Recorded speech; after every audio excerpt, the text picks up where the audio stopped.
அனைத்து நண்பர்களுக்கும் வணக்கம்.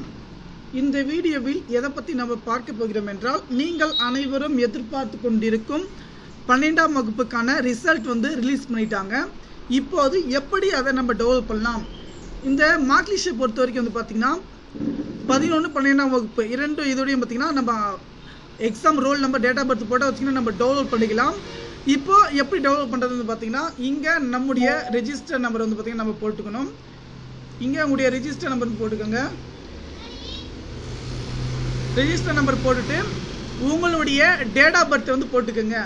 அதே போல் இந்த மார்க் லிஸ்ட் எதுக்கு யூஸ் ஆகுதுன்னு பார்த்தீங்கன்னா, காலேஜ் சேருவதற்கு யூஸ் ஆகும்.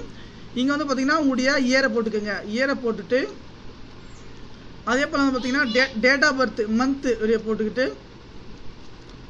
டேட் போட்டுக்குங்க. அதுக்கப்புறம் பார்த்தீங்கன்னா இங்கே எத்தனை இருக்குது, 23 போட்டுட்டு நம்ம சர்ச் பண்ணோன்னு பார்த்தீங்கன்னா நம்முடைய மார்க் லிஸ்ட் பார்த்தீங்கன்னா நமக்கு பார்த்தீங்கன்னா டவுன்லோட் ஆகிடும். எனக்கு பார்த்தீங்கன்னா இங்கே பார்த்தீங்கன்னா டவுன்லோட் ஆகிடுச்சு. எனக்கு மார்க் லிஸ்ட் பார்த்தீங்கன்னா டவுன்லோட் ஆகிடுச்சு. இப்போது நான் பார்த்தீங்கன்னா அந்த மார்க் லிஸ்ட் பார்த்தீங்கன்னா நான் மறைச்சி வச்சுருக்கேன்.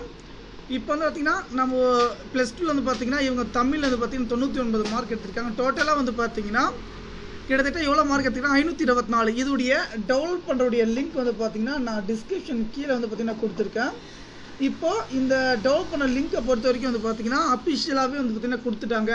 யாருனாலும் பார்த்தீங்கன்னா நம்முடைய இந்த வெப்சைட்டோட லிங்க் பார்த்தீங்கன்னா நான் டிஸ்கிரிப்ஷன் கீழே கொடுத்துருக்கேன். செக் பண்ணி பார்த்துக்கோங்க. நன்றி.